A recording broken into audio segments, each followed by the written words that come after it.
जय श्री हरि। ओम विष्णुआय नमः। इस बार योगिनी एकादशी को लेकर भक्तों के मन में एक बड़ा असमंजस बना हुआ है। आखिर योगिनी एकादशी का व्रत किस दिन रखा जाए? क्या शुक्रवार को व्रत रखना सही रहेगा या फिर शनिवार को व्रत रखकर रविवार के दिन पारण करना अधिक शुभ और फलदायी होगा? क्योंकि इस बार एकादशी तिथि का संबंध 2 दिनों से बन रहा है। ऐसे में यदि आपने गलत दिन व्रत रख लिया या सही समय से पहले पारण कर लिया तो व्रत के नियमों में त्रुटि हो सकती है। इसलिए आज के इस वीडियो में हम विस्तार से जानेंगे कि योगिनी एकादशी की तिथि कब से प्रारंभ हो रही है, एकादशी तिथि कब समाप्त होगी, किस दिन व्रत रखना अधिक उपयुक्त माना जा रहा है, शुक्रवार को व्रत रखने वाले भक्त पारण कब करेंगे और शनिवार को व्रत रखने वाले श्रद्धालुओं को रविवार के दिन किस समय अपना व्रत खोलना चाहिए। इसके साथ ही वीडियो में आगे हम यह भी जानेंगे कि एकादशी के नियमों का पालन कब से शुरू करना चाहिए, चावल का त्याग कब करना है, तुलसी से संबंधित किन नियमों का ध्यान रखना आवश्यक है और व्रत के पारण की सही विधि क्या है। इसलिए यदि आप योगिनी एकादशी का व्रत रखने जा रहे हैं तो इस जानकारी को अंत तक अवश्य सुनें। सबसे पहले जानते हैं कि योगिनी एकादशी का धार्मिक महत्व क्या है। आषाढ़ मास के कृष्ण पक्ष में आने वाली एकादशी को योगिनी एकादशी कहा जाता है। सनातन धर्म में प्रत्येक एकादशी का अपना एक विशेष महत्व बताया गया है और सभी एकादशी तिथियां भगवान श्री हरि विष्णु को समर्पित मानी जाती हैं। भगवान विष्णु को इस संसार का पालनहार कहा गया है। धार्मिक मान्यता है कि जो भक्त श्रद्धा, संयम और नियम पूर्वक एकादशी का व्रत करते हैं, भगवान श्री हरि उन पर अपनी कृपा बनाए रखते हैं। योगिनी एकादशी का व्रत विशेष रूप से पुण्यदायी माना गया है। ऐसी धार्मिक मान्यता है कि इस व्रत के प्रभाव से मनुष्य को अपने पाप कर्मों से मुक्ति का मार्ग प्राप्त होता है और जीवन में किए गए शुभ कर्मों का फल प्राप्त होता है। लेकिन किसी भी व्रत का पूर्ण फल प्राप्त करने के लिए केवल भूखा रहना पर्याप्त नहीं माना जाता। व्रत की सही तिथि, नियम, पूजा विधि और पारण के समय का भी विशेष महत्व होता है। यही कारण है कि इस बार योगिनी एकादशी की तिथि को अच्छी तरह समझना आवश्यक है। हिंदू पंचांग की गणना के अनुसार इस बार एकादशी तिथि 10 जुलाई शुक्रवार की सुबह लगभग 8:17 पर प्रारंभ होगी। एकादशी तिथि अगले दिन यानी 11 जुलाई शनिवार की सुबह लगभग 5:22 तक रहेगी। अब यहीं से व्रत की तिथि को लेकर असमंजस शुरू होता है, क्योंकि शुक्रवार के दिन सूर्योदय के समय एकादशी तिथि प्रारंभ नहीं हुई होगी। शुक्रवार की सुबह पहले दशमी तिथि रहेगी और उसके बाद लगभग 8:17 पर एकादशी तिथि का आरंभ होगा। वहीं दूसरी ओर शनिवार की सुबह लगभग 5:22 तक एकादशी तिथि रहेगी और उसके तुरंत बाद द्वादशी तिथि प्रारंभ हो जाएगी। अब भक्तों के मन में स्वाभाविक रूप से यह प्रश्न आता है कि जब एकादशी तिथि शुक्रवार को प्रारंभ हो रही है तो क्या व्रत शुक्रवार को रखा जाए या फिर उदया तिथि और द्वादशी के संबंध को देखते हुए शनिवार का दिन व्रत के लिए चुना जाए। इस बात को अब सरल रूप में समझते हैं। एकादशी व्रत का निर्णय केवल इस आधार पर नहीं किया जाता कि कैलेंडर में एकादशी की तारीख कौन सी दिखाई गई है। धार्मिक पंचांग में तिथि का आरंभ, तिथि का समापन, सूर्योदय के समय उपस्थित तिथि, दशमी का वेद, द्वादशी का समय और पारण काल जैसे कई विषयों पर विचार किया जाता है। जब एकादशी तिथि 2 दिन के साथ संबंध बना रही हो, तब अलग अलग धार्मिक परंपराओं में व्रत के दिन को लेकर भिन्न निर्णय भी देखने को मिल सकते हैं। लेकिन सामान्य रूप से दशमी से प्रभावित एकादशी की तुलना में द्वादशी से संबंध बनाने वाली एकादशी को व्रत के लिए अधिक महत्व दिया जाता है। इस बार शुक्रवार के दिन सुबह का आरंभ दशमी तिथि से हो रहा है। इसके बाद दिन में एकादशी तिथि प्रवेश करेगी। वहीं शनिवार की सुबह एकादशी समाप्त होकर द्वादशी तिथि आरंभ हो रही है।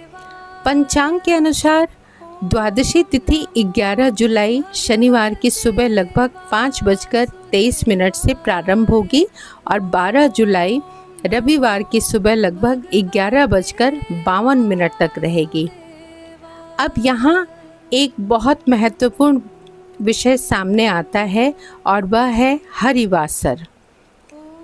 कई भक्त एकादशी का व्रत तो पूरी श्रद्धा से करते हैं, लेकिन पारण के नियम को ठीक से नहीं समझ पाते, जबकि धार्मिक मान्यता के अनुसार एकादशी व्रत का पारण भी निर्धारित समय के अनुसार करना चाहिए।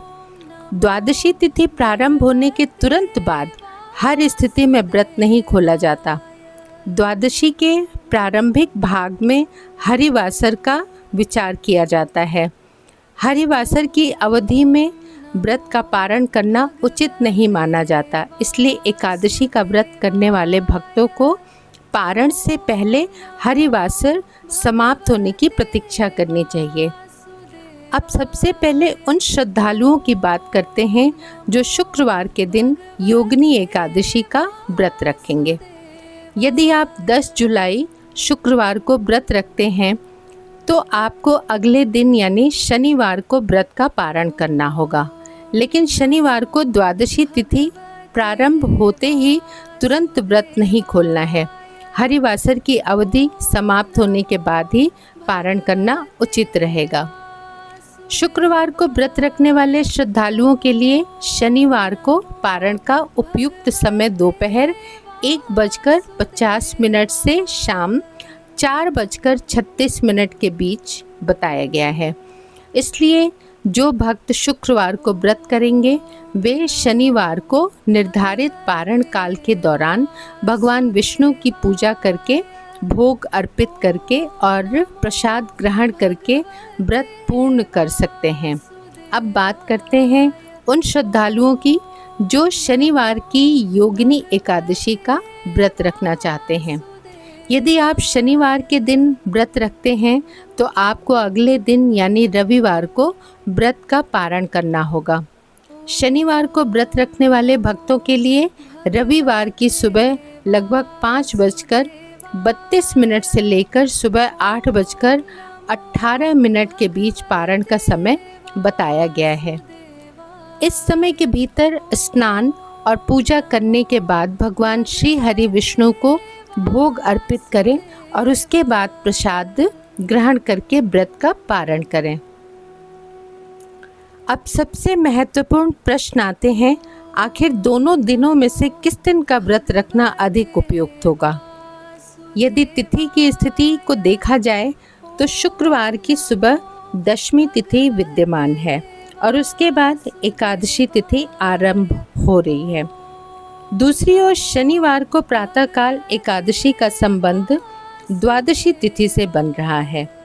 ऐसी स्थिति में धार्मिक तिथि निर्णय के अनुसार दशमी से प्रभावित दिन की तुलना में द्वादशी से संबंध बनाने वाले दिन व्रत करना अधिक उपयुक्त माना जाता है।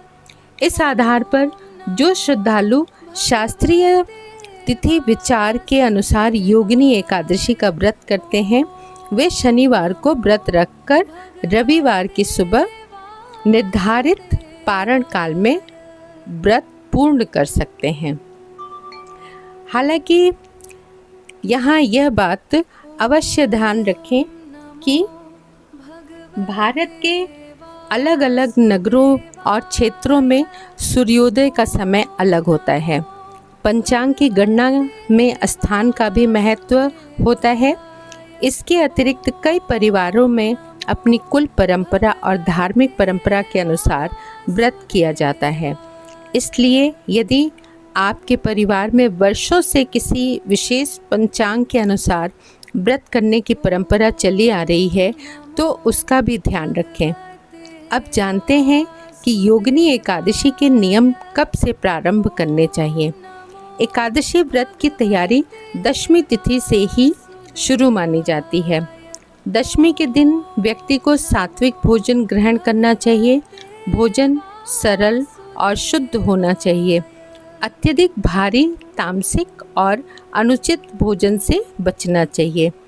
रात्रि में भगवान विष्णु का स्मरण करें और अगले दिन व्रत रखने का संकल्प मन में धारण करें। एकादशी के दिन प्रातःकाल उठें, स्नान करके स्वच्छ वस्त्र पहनें और पूजा स्थान की साफ सफाई करें। इसके बाद भगवान श्री हरि विष्णु का ध्यान करते हुए व्रत का संकल्प लें। पूजा में भगवान विष्णु के सामने घी या तेल का दीपक प्रज्वलित किया जा सकता है। धूप, पुष्प, फल और सात्विक भोग अर्पित करें। भगवान विष्णु की पूजा में तुलसी दल का विशेष महत्व माना जाता है, लेकिन ध्यान रखें कि एकादशी के दिन तुलसी के पत्ते नहीं तोड़ने चाहिए। यदि भगवान को तुलसी दल अर्पित करना हो तो उसे पहले से ही तोड़कर सुरक्षित रख लेना चाहिए। एकादशी के दिन तुलसी के पौधे से पत्तियां तोड़ने से बचें और अपने घर की परंपरा के अनुसार तुलसी पूजा के नियमों का पालन करें। इस बार पारण का दिन रविवार से भी संबंधित हो रहा है। अनेक धार्मिक परंपराओं में रविवार के दिन तुलसी में जल अर्पित नहीं किया जाता, इसलिए जिन परिवारों में यह नियम माना जाता है उन्हें अपनी परंपरा के अनुसार ही तुलसी पूजा करनी चाहिए। आप एकादशी के दिन अधिक पूछे जाने वाले नियम की बात करते हैं। एकादशी के दिन चावल क्यों नहीं खाया जाता और इस बार चावल का त्याग कब करना चाहिए? धार्मिक परंपरा के अनुसार एकादशी तिथि में चावल का सेवन नहीं किया जाता, इसलिए जो व्यक्ति पूर्ण व्रत नहीं कर पाते वे भी एकादशी के दिन चावल का त्याग करते हैं। यदि आप व्रत कर रहे हैं तो अपनी क्षमता और संकल्प के अनुसार निर्जल व्रत, जलाहार या फलाहार कर सकते हैं। सभी व्यक्तियों की शारीरिक क्षमता एक समान नहीं होती, इसलिए व्रत का प्रकार अपनी क्षमता के अनुसार चुनना उचित होता है। लेकिन भोजन के साथ साथ आचरण का भी संयम बहुत आवश्यक है। एकादशी के दिन केवल अन्न का त्याग करके क्रोध, कटु वचन, निंदा और असत्य व्यवहार में लगे रहना व्रत के वास्तविक भाव के अनुरूप नहीं माना जाता। व्रत के दिन मन को शांत रखने का प्रयास करें, भगवान का नाम स्मरण करें, यथासंभव धार्मिक ग्रंथों का पाठ करें और अपना समय सकारात्मक तथा सात्विक कार्यों में लगाएं। योगिनी एकादशी के दिन भगवान विष्णु के मंत्रों का जप करना भी शुभ माना जाता है। आप श्रद्धा के साथ ओम नमो भगवते वासुदेवाय इस मंत्र का जप कर सकते हैं। इसके अलावा भगवान विष्णु के नामों का स्मरण, विष्णु सहस्त्र नाम का पाठ या श्रवण और भगवान की कथा सुनना भी शुभ माना जाता है। जो भक्त रात्रि जागरण में सक्षम हो वे भगवान का भजन और कीर्तन करते हुए समय व्यतीत कर सकते हैं। अब एक बहुत महत्वपूर्ण बात, एकादशी के व्रत में दान का भी विशेष महत्व माना जाता है। अपनी सामर्थ्य के अनुसार किसी ज़रूरतमंद व्यक्ति को भोजन, वस्त्र या उपयोगी वस्तु का दान किया जा सकता है। दान हमेशा अपनी क्षमता के अनुसार ही करना चाहिए। ज़रूरतमंद की सहायता करना और सेवा का कार्य करना भी पुण्यदायी माना जाता है। अब जानते हैं कि व्रत का पारण किस समय और किस प्रकार करना चाहिए। एकादशी व्रत का पारण केवल भोजन शुरू कर देने का नाम नहीं है। पारण से पहले भगवान की पूजा करनी चाहिए। सुबह स्नान करने के बाद भगवान विष्णु का ध्यान करें, दीपक प्रज्वलित करें और भगवान को सात्विक भोग अर्पित करें। कई घरों में भगवान को खीर का भोग लगाने की परंपरा होती है। आप अपनी पारिवारिक परंपरा के अनुसार सात्विक भोग तैयार कर सकते हैं। भगवान को भोग अर्पित करने के बाद प्रार्थना करें कि पूजा और व्रत के दौरान जाने अनजाने में हुई त्रुटियों को क्षमा करें। इसके बाद प्रसाद ग्रहण करें और निर्धारित पारण काल के भीतर व्रत पूर्ण करें।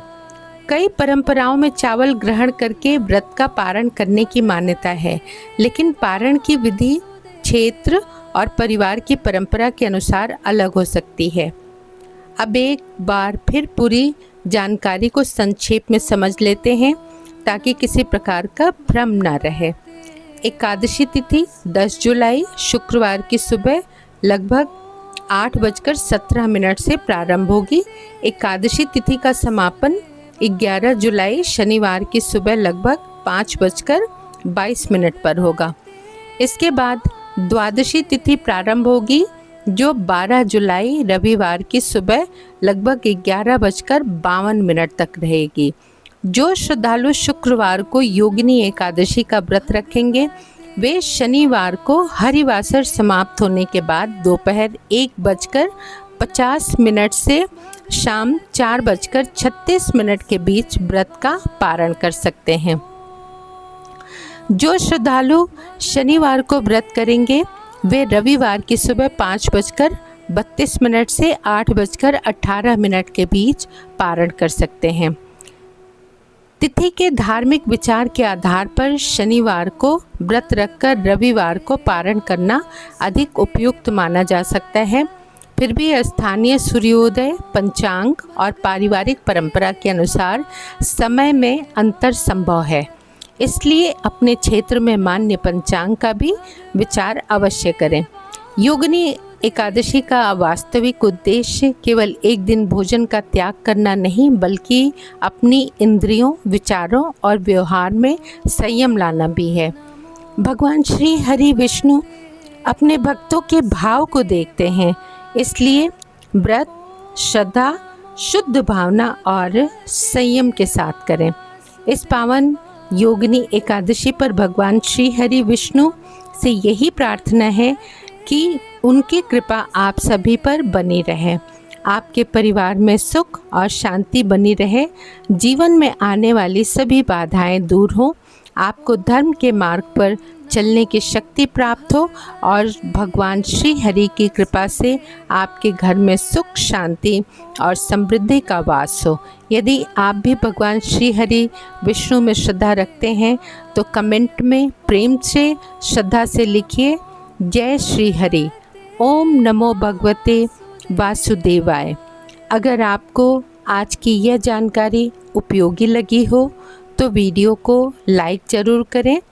इस जानकारी को अपने परिवार और मित्रों के साथ साझा करें ताकि योगिनी एकादशी का व्रत रखने वाले अन्य श्रद्धालु तक भी सही जानकारी पहुंच सके। व्रत, त्यौहार, पूजा विधि, धार्मिक मान्यताओं और पंचांग से जुड़ी ऐसी ही जानकारियों के लिए इस चैनल को सब्सक्राइब करें और नोटिफिकेशन बेल को अवश्य ऑन कर लें। आप सभी को योगिनी एकादशी की हार्दिक शुभकामनाएं। जय श्री हरि, जय भगवान विष्णु।